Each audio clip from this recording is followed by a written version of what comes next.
All right, we are back at the AAC podcast, episode 21, and they are starting to stack up here as we are getting more intentional on recording, going live once to twice a week.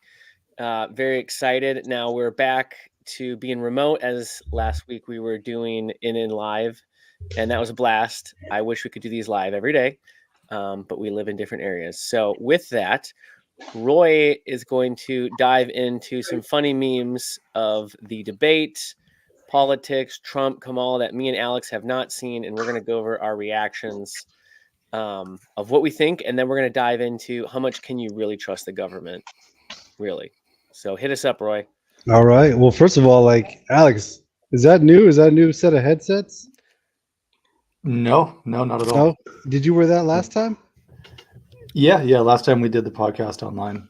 Okay. Well, I apologize for not recognizing that last time.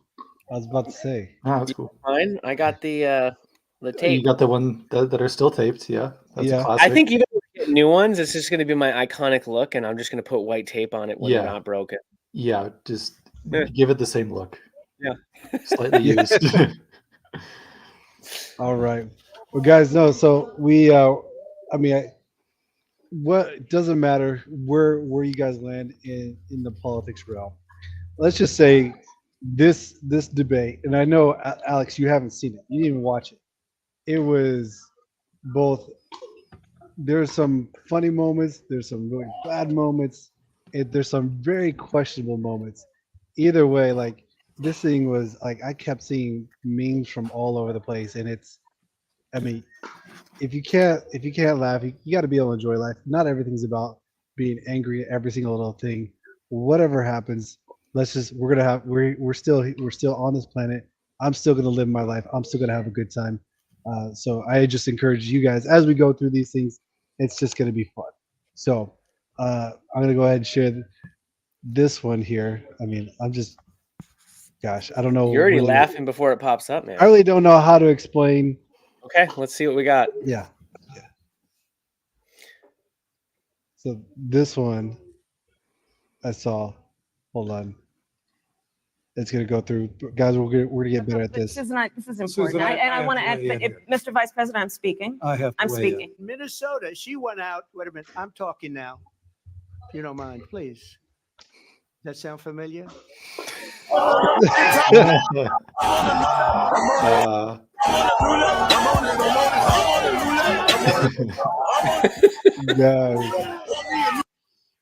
Oh man. Okay. That's just pause, the dramatic pause. Yeah. We said it too. Oh my God. She was looking for that, and then Trump just dropped that on her. So she just got owned right there. She got owned. Oh man. So you don't want to play with Trump, because if he gets something, if he has something to hold on to, he'll go for the throat immediately. Yeah, check this one out.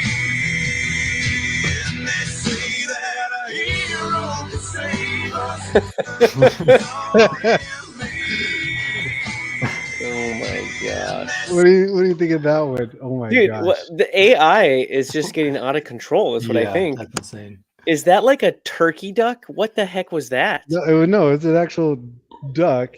Yeah, a duck and a cat. A duck swans thing and a cat. Yeah, I don't know. That's a weird looking duck head. It looks like a chicken head. Trump just kept going on and on. This guy, here's the thing. Could they be eating them? Yes. Is it ridiculous that Trump brought this up? Maybe. But he just wouldn't get off the subject. I did see a lot about the immigrants eating cats stories recently. It's a thing with Haitian immigrants. They actually do eat cats where they're from. And hold on. Let me set you up this Alex. Now I'm married to a Haitian. She's Haitian.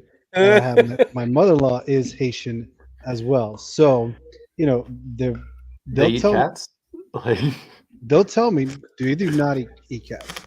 Okay. If you bring that up in that household, man, you'll get kicked out and beaten up. But just be careful. So having said that, do they eat that? Do they go out and eat dogs and cats? those are things that go and I'd suggest you go and talk to person had those types of conversations. So I would just say having those. I actually haven't had that conversation with them, so I'm not going to go and say that yes they do, but there's a lot of cultures that do eat cats. They eat dogs. They eat. You guys ever see that billboard where there's like the line of like where you like eat? Yes. It's What like is the vegan propaganda about like a bunch of animal silhouettes. So like, where's the line? Which ones do you eat and which ones don't you? And then I people think- just took a picture of it and like drew the line in between like chicken and cat. I'm like, I'm gonna eat everything left of this, like all the farm animals and then none of the pet animals. Yeah. Doesn't it just come though? Basically, it just depends on like how hungry you are, really, like in the like what world you live in and like what's available. Because like if the apocalypse hits, I guarantee you that line's moving for everybody if there's no food to be found. I mean, there's still Oh, cannibalism in the world for sure too. Yeah, that's crazy. True. You got any That's other ones, crazy. Roy, to throw up? Should Yeah, I put it back up? No, let's keep going. Okay, throw Yep. me some other ones. Let me get to this.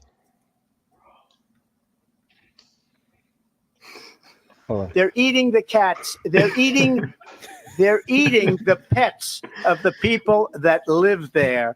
And this is what's happening in our country. And ABC News did reach out to the city manager there. He told us there have been no credible reports of specific claims of pets being harmed, injured, or abused by individuals. What did you do? Why'd you kill the cat? Smile for me. Smile at people. Go like This that. was not exactly funny, Did but you eat man, that cat? it's just ridiculous. Did you eat it? No, why'd you kill it? Did you guys see all this? No, we pulled up and she was just laying there with him. All right, Did you see her eating I it? think we all seen this one. She was Let's move on to the next. They're eating the dogs, the people that came in. They're eating the cats. They're eating the dog. Oh, Yeah, don't feed on me. Don't feed on me. Oh my gosh. That's so funny. Internet wins again. Hey, dude. Oh man, they Oh get my gosh. creative. Oh, did you guys see this one? I did see that one, yeah. I mean, come not. on. Is this guy gone or what? Oh man. He either snapped out of it, came to his senses, or he's just completely gone. I mean, you just don't do that. You don't do that. Even I in, mean, you don't do that. no. Wait. That's not an AI thing that he actually put the hat on? You know, that's for real. No, it's not. I've seen the full. I saw the full video. Hold clip. on. Wait. I thought this was assumed that was photoshopped. I thought this was a Photoshop joke. Nope. Are you dead serious? I'm He just dead like serious. mocked the. I just saw mocked the full idea of video him. clip. The guy they were visiting. I don't even know where they were visiting, but I saw Joe Biden walking up. The guy was wearing a hat. Joe Biden was offering, "Do you want to get my signature?" You know, Joe Biden had a hat, and the guy's like, "Hell no!" But then somehow the guy handed him his hat. It was already a Trump hat, and then Joe just puts it on. Hold on a second. I got to look this up. That's You can even look better it than up. the memes. He just accidentally puts on the Trump hat. It doesn't need to do think any I like found it, guys. advertising. He just puts that on a You billboard. want me to take this off?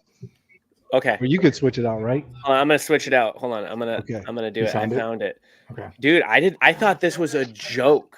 I Mm-mm. did not know he actually did this. It looked like I know, it looked AI to me when I first saw the image. I thought it was straight AI. Right? That's why I didn't even look It's it up. I not. thought there's no way. Okay, you guys got it? Here we go. Yeah, we see it. Come on. I ain't going that far. Yeah. There he goes. Yeah, there it is. What? he's literally the unaware grandpa at Thanksgiving. Like he doesn't know what's going on. Oh my gosh. Do I you thought that believe was that? AI. No. Oh, hold on a second. I think I remove that one. There we go. Oh my gosh, that was I don't even know what to say on that. I can't even believe he's like smiling and laughing. That's the doesn't know best where one he's of them at. all. Wait, the real thing. Yeah, not- the the truth real was thing. better the than the best memes. one. Yeah. The truth was better than the memes. Oh my gosh, that's hilarious. All right, you got a couple more, and then we'll get I into. think I some got stuff? one more. All Yeah. right, here we go. Oh, that's funny. That one is good. Not bad. You guys see this one? No, but no, it's good though. That is hilarious. Yeah. Thinking about her bad choices endorses Kamala. Very good. Are you guys? I mean, do you guys like any Taylor Swift songs at all? I like her old stuff back in like 2017 or 18, right before COVID. I thought it was okay. Yeah. Anything after 2020, I can't listen to. I mean, just artists just need to stick to their art. Stick to their art, and enjoy your life. You don't. I mean, just let people decide for themselves. So that's all I'm saying on that. Well, they do have a right to voice what they think, though, right? Like, or what do you mean? Because break it down for me. Because what's the difference? Yeah, no. You know what? You are right. They can voice how they think, of course. I mean, it's just so I'm just looking at it from a personal perspective of like I'm here, and again this is our little platform that we're building here, and I'm not telling people go vote for Trump. I'm not telling people go vote for Kamala. I just want to bring up conversation and just have questions. I think that's the smartest. Oh, you know who did it best? I think this happened today. Usher was actually on The View. You guys know who Usher is, right? Yeah. Mm-hmm. Yeah. So he was on The View, and they were trying. I can't remember the lady's name, but anyway, she brought up, says you should voice your platform, and then Usher's like, you know what? Nope, because she was trying to bait him into endorsing Kamala. He goes, no, I didn't even watch it. He goes, everyone should vote on their own policies, and everyone should have it, but to bring up questions. I think Usher did it really good. He handled it with class. Yeah, I mean it's basically when you do that, you're not trying to get like separation of your audience. Like if you make those kind of music, 50% probably vote one way and 50% vote the other, or 60-40. And so I think there's there's value to those in there, but I also think there's value just stating your opinion. But yeah, I get what you mean. Yeah. All right, so Alex, I think that this one's just funny. I just want to show this. You got one more? Okay, one more. Okay. One more. Right. I'm a little concerned right now about your salvation and stuff. How come you have not been baptized? Because I never got around to it, okay? Your story would be a good idea if you...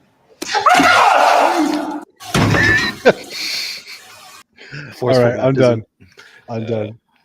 You guys watching Nacho Libre at all? Not in a while, yeah. I've seen it, but I went to the theater and watched it, but that came out like 17 years ago, 18 years ago. Wow. Now that you think about it, I think so. I can't remember. Coming up on 20 years. Yeah. Yeah. Yeah, it's been quite a while. So, all right, guys, we had some fun here. Right, fun's over. Let's dive into it. Yeah. Put a serious all right. face on. Alex, I'm going to hit you first. So, how much of the government do you actually trust? And not media, but because I think a lot of people get this mistaken, or they get confused because the media is what gives us the information, and it's hard to kind of like almost, I think, put two in different sides sometimes for people, because when I've talked to, they say something that's just like regurgitated from CNN or Fox, but like you personally, looking at the legislation, like the three branches, like how much do you actually trust the government right now? A very short answer is I don't. And obviously I trust them a little more than the media. Like I would consider them more honest, but I still believe that's a very dirty game. It's a very controlled, the people in that environment, whether all of the deals they made, their backers kind of pressuring them with money or like withholding funds if they don't promote a certain thing. And in a sense, they are kind of connected to the media and the lies that are in the media, because the certain things the media promotes and doesn't promote is to get legislation passed or to get people to vote a certain way. So I think they're less trustworthy than they used to be, and that continues year after year. The more corruption comes out, the more more becomes public about what they're into. So very short answer is I don't, and those are the reasons why. What do you think, Roy? Where are you at with the government? Oh man, it's such a loaded question there. Again, the short answer is I'm on the same boat as Alex. There's very little trust there. I mean, these people have made a career in politics. I was actually just talking to this to my mother-in-law about this. Like, there's a difference between, a career politician and then someone that came up not in the system. Whereas, and then I'm just showing this, like, entrepreneurs compared to career politicians. Career politicians, they went through the system, they moved up. Yes, you probably had to do some work, but you also had to play the game. You had to play the game, and if you want to be able to move up, it's a giant club. They like who they like, and they're gonna move people up further in the system. If you guys are rubbing shoulders and doing deals, and going along that lines. Whereas someone that didn't grow up in the system, they built something for themselves. And, like, again, I respect a lot of entrepreneurs, a lot of business owners, the ones that are actually true founders, and they just kind of start off from the bottom, and now they're here. So they've gone through the hardships, they've seen the ups and downs in the market. You had to learn how to have crucial conversations. You've had to learn how to have, be able to sell people on your leadership, develop systems, and so with that in itself, you have kind of put yourself in a position to be able to do more. You built something, what it's like to, go through those ups and downs. So now this country, I think, it's a business. It's a business. It's what it needs to do well as a business. You got to be able to have people buy into who you are, to your vision, and you got to be able to have those hard, crucial conversations with people, fire people, let people go. And that's something that this administration does not do. Yeah, they definitely don't do that part. But yeah, I'd say I agree with both of you pretty much. I think at the end of the day, I think our government has probably been compromised on levels that we can't even imagine. And it's hard for us to even fathom, actually, of what's really going on because of the layers. Like you said, Roy, it's like a club, right? So if you join a club, there's like secret stuff inside clubs, and this club is giant with like tens and tens of thousands of people, right? So there's layers. And I think at the end of the day is, people, we have our own agendas. And as we're coming up on, what is it, about 200 and what are we, like 60 years? Is that about what USA is old? I don't even know.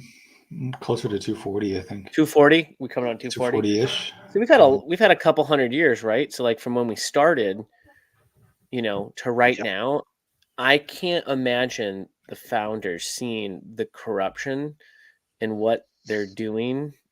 They like that saying, like they roll over in their grave. I think it's like an understatement. The government has literally just come in and has dictated so much stuff. But what you said too, Roy, it's a business, right? And so as a business, they're teaming up with the private sector to get money, and then they're teamed up with the Federal Reserve, who prints all the money. And so they've created this conglomerate of a machine that cannot be stopped, basically, unless you tear it all down. So at the end of the day, I don't think that you can actually trust a lot what's going on. But it's interesting, Alex, as you said, you trust the government more than you trust media. And I kind of agree with that in a sense, because like I don't really probably agree with a lot of the government stuff of what they're doing all the time. But like, at least I feel like they're going to kind of tell you what's happening. Like, hey, here's the program, here's the bill.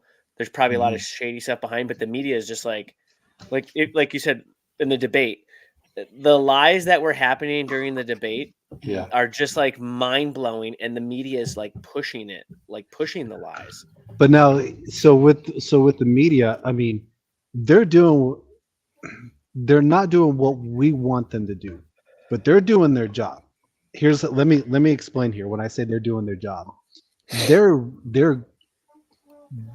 driving your emotions. They're getting they're getting people to get riled up. They're getting people to check in, and they're like, their people are like, how do I best say this? Is that their job? I think you understand. I think you understand what I'm. So here's the thing. What is their job though? It's a different business plan. It's a completely different business plan compared to when it was first brought out. It was supposed to be obviously non-biased. It's supposed to be able to bring news that no one's really things that we're not seeing to make us aware of. But apparently, when is it really catching people's eyeballs about all the good stuff? No, they're catching all the bad stuff, and then whatever they could do to get more eyeballs, to get more ratings, they're trying to drive emotion, and then they just kind of got lost in the sauce, and they just got carried away. So what is their job? Is their job to make money? Yeah, it's a business. It's not really to report the news. It's really just to make money, right? It's a business. So that's why they drive fear. That's why they put certain things up, and it's a bottom dollar business. Yeah. What do you think, Alex? Yeah, I think you're right in a sense. It is a different business model. They're accomplishing their goals of spreading fear because fear is a very strong motivator. And once you have those like hooks into people from all the scare tactics they use, then it keeps them coming back. But I think a lot of what's influenced in the media is because a lot of what comes out in the media is influenced by the people that own the media. For example, the same people that own several liberal news outlets own Fox News, and they kind of just control both sides. And they just want to have a money-making machine and also a machine to help drive people's emotions towards certain outcomes. So driving them with fear to vote a certain way is the biggest example. That's politics. That's all they talk about. Yeah. So Jeremy, your thoughts on that? Like do you feel like well, let me ask you this. In a perfect world for you, what you give the job description that you'd want the media to have?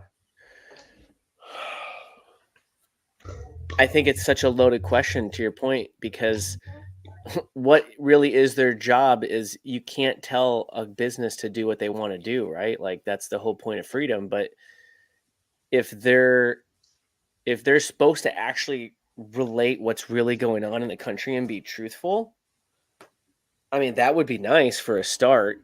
But I think there's platforms that do it, but I don't think it's realistic.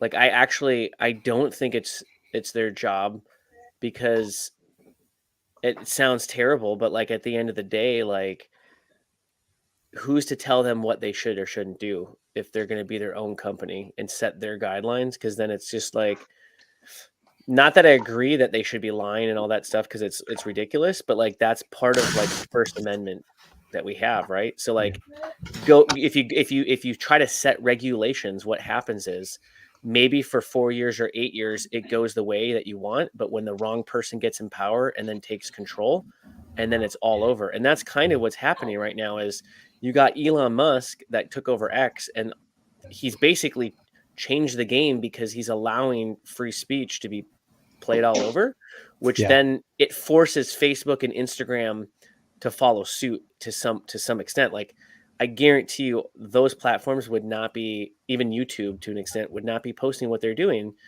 I even got taken down for something that was just, it was like half of a joke, and they literally banned me on Instagram going live for 60 days.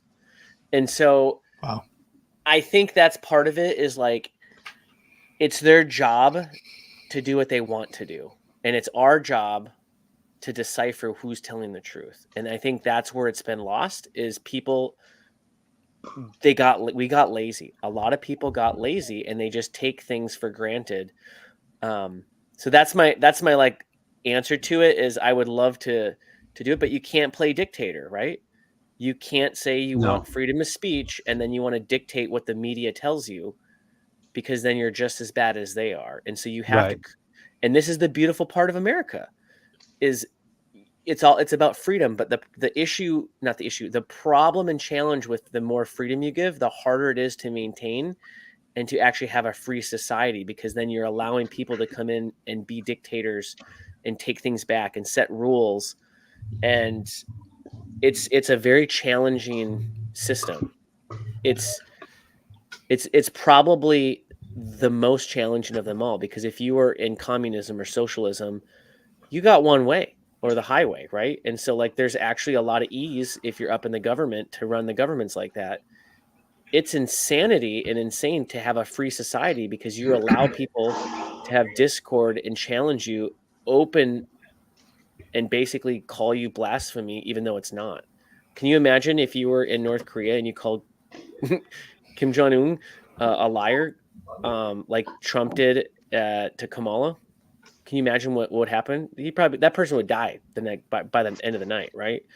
And so that's my long answer is the media should just do what they want to do, but they need to be held accountable when they are wrong by other media sources. And that's why it's important to have like what we're doing. We're just a tiny, a little scale right now. But if everyone get out there and start talking about their opinions, what their beliefs are, and the sources they're seeing, it hopefully it changes it. So there you go. Speaking of which, I got it. You just brought up you brought up Kim Jong Un. Check this out. I'm gonna share one more meme with you guys. All right. Hit Check it this out. Yo, bro, you see? Bro, you seeing this? Yes. Hold up. Oh, Caught a line. bro. Oh my god. Yeah, I think I did see that one. But I did not. This one.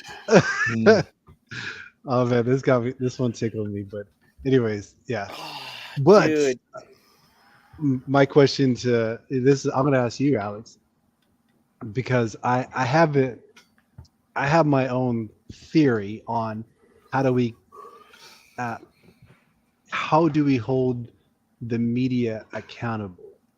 I mean, is it possible? If so, how do you do it, or is there another way? So I have my own thoughts. What's yours? okay, that's another very loaded question. I'm all full of loaded questions today. We can. I believe we can, and I mean we, like us and other people like us and who have bigger platforms. New media is really holding old media accountable. They don't have to like project that on their broadcasting, but old media, meaning like radio and TV news only, has just tanked since social media has grown. So people are actually getting sources from social media, and social media can be kind of a good place to actually find sources, because some people will actually cite what they're looking at. So I think the emergence of social media is actually increasing accountability for old media, and that's what's causing a lot of people to wake up and realize that they're being lied to. Like the explosion of that we've seen in the past few years, especially after COVID, when old media was just like COVID all the way, and then everyone was finding their alternative news sources from social media, and they ended up being right off of social media. So we're seeing that grow a lot more, and as we see the new media sources continue to grow, so will the accountability, and I don't think that's going to stop.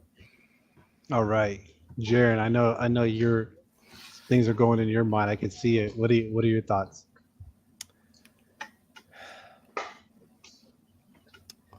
I need another minute to ponder this. Another. I usually don't, but like that shocks me. No, I know. I was actually zoned in on Alex thing, and I had a lot going, but I didn't have my thoughts ready to go. I was just zoned in on Alex. So, but I would just say I pretty much agree exactly what he says on that. So I don't have a whole lot to add. I would just ramble basically the same thing. So. Okay, so Yeah. let me kind of go in there. So Alex, you're pretty much on the track I was going. Is that we got to create competition, and I know for a fact the media does not like social media. They absolutely hate it because they want everyone following and putting the ratings towards them. I mean, their ratings are crap. They are not there anymore. Everyone's getting their news sources from podcasts, from guys like us. So, I mean, eventually this will. You know how you have like you have a weed grow. How do you kill a weed in the yard? You dig Pull it it up, out. poison it. No, because if you pull it, it'll come back. We have to get the choke roots it. out. Okay, You choke it by the root. You choke it out by filling it with healthy grass all around it. The healthy grass will choke the weed out and kill it. So we got to continue to have healthier grass growing, and it'll choke out the weeds. We continue to have healthier conversation discords like this, conversations, bringing in opportunities to share ideas, and it'll choke it out. It will eventually. Yeah, I think what you said too is the mainstream media just hates this stuff, but they're going to have to adapt or they'll die because, and we kind of talked about this, I think, a handful of episodes ago, how like the next generation is not going to be watching cable.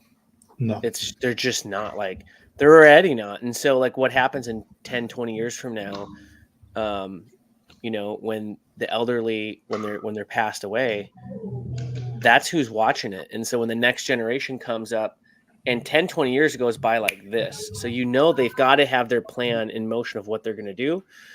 And I think the other thing that's interesting, I'd like to hear your thoughts too with this, is, and it relates to the government in a sense, because this is how we get our news, right? Is like you have like Tucker Carlson and you have Don Lemon. I don't know if you guys saw, he got fired off of X. It was hilarious. Lemon? Yeah, Don Lemon. Lemon. You missed the thing. Yeah, it was a joke. Yeah, okay. My bad. Yeah. No. You didn't see the thing, the thing, but anyways, that's who you've been getting your information from for the last 10 years, along with some other people, about what the government's actually doing, right? So like, say for instance, when you're going to watch this presidential election coming up, okay, or like the voting, I think most people watch CNN or Fox actually for that part, right? But what happens in 10 years? You're going to be watching Don Bongino, or you'll watch PBD, or you'll watch Joe Rogan might do a thing, right? People will be going live those nights. And so all those people are now moving into people that have their own opinions and own thoughts, and they get to share something that's completely different than has been shared on for the last 30 to 40 years. And when you have majority of the people watching that stuff, that's got to make people think differently about the government, because you're getting a whole different way to look. Like, imagine this. Imagine you watched Fox or CNN for 20 years, and then you jump on Joe Rogan or PBD, and Don is it Bongino? I don't know if you guys watch it. Yeah, I watched. That's the one I watched the debate on. I watched him commentate live on it, and it was the first time I've actually watched a commentator live on a debate. And this is what I thought. I was like, I'm going to watch the election night outside of CNN and Fox for the first time, watching probably him or some other person go through it. So it's interesting because I'm going to be listening from a different perspective than a mainstream media now about our government that I've ever done going into this election. So ideally, who would you like to have? Let's create this. Let's play a little game. Your perfect lineup of moderators. Would you want to go 2 or 3? Best 2 or best 3? What do you guys think? 2. 2 is good. I think 2. Okay. 3 seems too much. Yeah. Okay. So who would you want to see as the moderators for the next debate? For like, not for the next debate. I mean, we're not going to get what we want for the next debate. I'm saying, like, if the public had to choose, or if you got to choose, out of anyone, whether they're in politics or in podcasts, do you mean like for the who are they moderating? They're moderating Kamala and Trump. Oh, who? Yeah. So who do you want sitting there asking the questions to Donald Trump? Like who's on your fantasy team to be in that seat?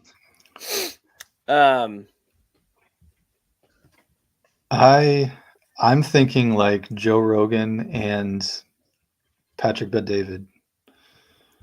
Okay.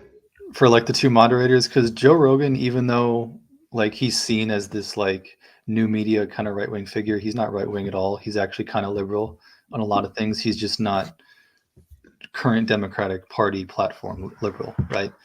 So Patrick Bet-David's more conservative economically, more than Joe Rogan on a lot of things, and I think that would actually be a good lineup.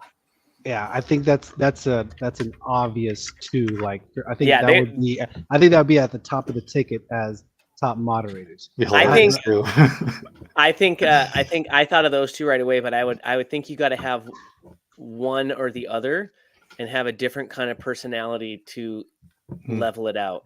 Because I think, to your point, Alex, they're a lot alike, but they're not. But this is going to sound crazy, but I think I would go PBD and Bernie Sanders. Because, really? Yeah, that's interesting. Yeah, because you get a socialist in there that has been burned by the Democratic Party, that they stole it away from him because he should have beat Hillary, but yet he is not a Trump fan at all. And you get a different an angle, and part of it is I like about PBD more than Joe Rogan is he is a foreigner to the country, so he is not born here, and he cannot be president, right? And he is a businessman, entrepreneur. Me and Roy know him.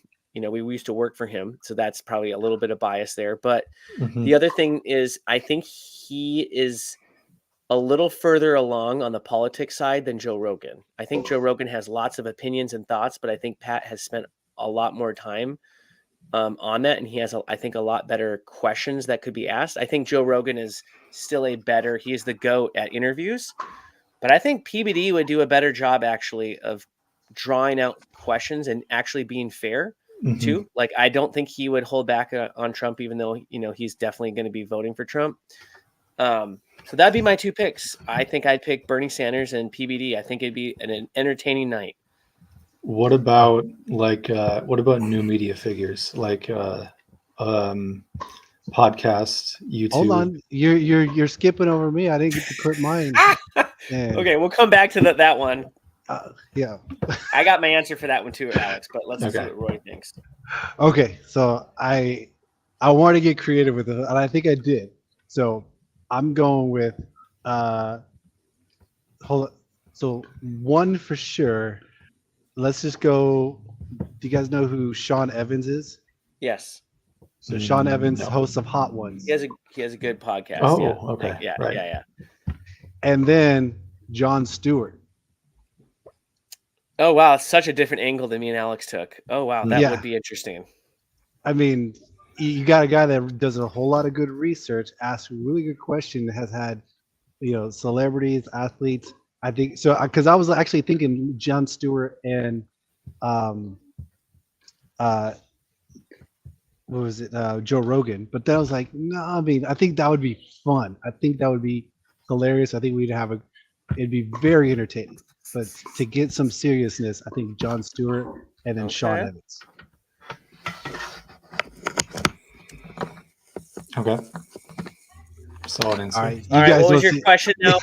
Let's go to your Alex. Hit me with what was it? You said I was asking if you had to replace Bernie Sanders with like a new media figure, like someone who would moderate that isn't in old media or politics. I would probably pick I cannot stand her, but I want to keep it on two different. I like the idea of having somebody on the left and the right to do the moderation, so it's actually like fair in a sense. I probably would pick the Anna Kasparana. I can't pronounce her last name. She's on the Young Turks. I don't agree with like almost anything she says, but she is a very good host, and she has lots of good questions. She does a lot of research, but I think that's how I would want to keep it. I want somebody on each side playing it, because I think that's the only really way to get laughs out of it for one, but honest questions for both sides. Yeah. So that would be my pick. I think these two would go at it it would be like I think they would kill each other over. I would say Anna Kasparian and Ben Shapiro. They've actually done an interview together. I've watched that was actually, it was pretty decent actually. But that would be a good one. Those that two would be a great. good one. Yes. Yeah. I think you could change out Ben Shapiro with Candace Owens would be interesting too, just because how feisty she is. But True. I think Ben's more intellectually smart and could ask better questions. But for entertainment wise, I think Candace and Anna would be hilarious as moderate. I think that'd just be more funnier. Yeah. You mean Ben Shapiro and? No, I think Candace and Anna would be funnier and entertaining. I think Ben Shapiro and Anna would be more intellectual and like getting to serious questions because I feel like it'd be a cat fight. Yeah, Candace would go for the throat. She's a little more aggressive than Ben. Yeah. Okay. No, that's interesting. Those are very interesting. Oh man, that'd be so funny. So love to do it. Love to see a what if episodes, like just kind of like different universes, being able to see that. Oh man. When you start thinking about this, it actually starts getting you thinking like it's sad that they don't have like random like moderators like at least once that are like but popular people that the people get to vote to pick because it changes everything. A few years ago I remember Joe Rogan offered to moderate a debate between Trump and Bernie Sanders, I think, and Trump said he would do it, but it never happened. Oh, because Bernie didn't probably. I don't think he wanted to. Yeah. It was during the 2020 season. And part of it is it's funny because I feel like I've heard that. I know PBD did something with what was it, Obama and Trump or something? He offered like $10 million. Who was that? What it was? Oh yeah. He wanted just to have them get in the room and just have a conversation. That's it wasn't even a debate. It was just having a conversation to try to like heal the country because of the tension. Yeah. I noticed like on the right, they're more open and willing to sit down when it's not scripted and just like open Wild West than anybody on the left. I think most people are very afraid when they don't have that, I want to say, protection in a sense. And this is interesting. I'll go back to the Anna. I think she's one of the only ones that I've seen that has gone really up front and hit some of them bullets in the conservative on the right side and has kind of come on. I've watched a handful of her with Ben Shapiro. I've seen her on PBD. And so there's a handful of people, but not many of them do it. So, but to be moderators with someone, that'd be great. That would be fun. Yeah. I mean, not fun for me to do. It'd be fun for me to watch. I don't want to be a moderator. Yeah. No, I don't want to be a moderator. Not my skill set. So, no. Well, I think we should wrap it up. But I do want to say next Tuesday. This one was fun. This is good. It really wasn't how much you can trust the government, really. It was a lot lighter than the last few we've done. Oh man, I like this one. This was fun. This is good because the next one is not going to be light. So, have you watched the movies Dune, Roy? I have. Okay. We're going to break down. We're going to bring me and Alex's friend on. I don't know if you've met her. You might have. Redhead Rebecca. Have you met her before? I could have. Okay, probably not. Well, we're going to break it down and the movie and the revelation that God gave her with about Dune, Hollywood, Islam, and the Antichrist, and how they all are kind of connected. So get ready to be mind blown. It's going to be a very interesting conversation. All right. Let's do it. Until next time, guys, if you like what we're talking about, you want to be a supporter of the channel, hit that subscribe button.